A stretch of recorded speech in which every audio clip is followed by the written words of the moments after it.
बिस्मिल्लाहिर्रहमानिर्रहीम। नाज़रीन, क्या आप जानते हैं कि MQM के साबिक रहनुमा और सोने के ताजिर कामरान टसूरी के खिलाफ FIR दर्ज क्यों हुई? कामरान टसूरी की जानिब से शुरू किया गया गुलशन इकबाल 13D में सबसे महंगे तरीन फ्लैट्स का मंसूबा क्या जालसाजी का हिस्सा है? जमीन वाकई कामरान टसूरी की है या फिर पाकिस्तान रेलवे का दावा दुरुस्त कि जमीन कराची सर्कुलर रेलवे का हिस्सा और कामरान टसूरी रातों रात भाग जाएगा? तिजोरी हाइट्स का एक फ्लैट कितने का? अरबों रुपए के मंसूबे की हकीकत क्या है? मामला संगीन हो चुका। इससे मुतालिक कुछ हकाइक आपको इस वीडियो के जरिए बताएंगे, लेकिन आगे बढ़ने से कबल इस वीडियो को लाइक कर दीजिए, चैनल सब्सक्राइब कर दीजिए और बेल आइकॉन को लाजिम प्रेस कर दीजिए।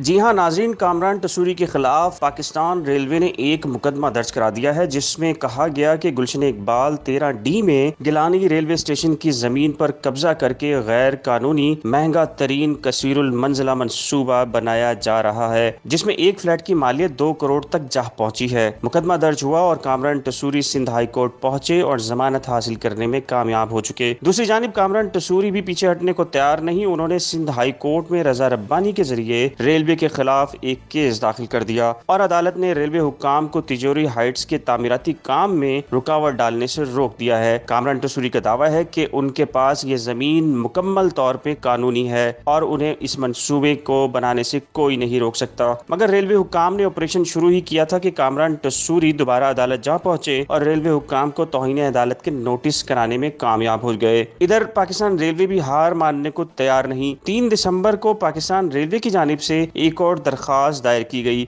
जिसमें रेलवे के वकील ने जज्बाती दलाल देते हुए कहा कि अगर ये मंसूबा बना तो कराची सर्कुलर रेलवे बैठ जाएगा, कामरान टसूरी और बिल्डर रातों रात भाग जाएंगे और लोगों के अरबों रुपए डूब जाएंगे। रेलवे वकील का इसरार रहा कि मंसूबे पर काम फौरी रोका जाए। ताहम अदालत ने तिजोरी हाइट्स इंतजामिया को नोटिस जारी कर दिए। अब देखना यह है कि क्या तिजोरी हाइट्स मंसूबा बन पाएगा, जिसके एक फ्लैट की कीमत 2 करोड़ तक बताई जाती है, और दोनों फ्रीकैन में सच्चा कौन साबित होगा कि जमीन किसकी है।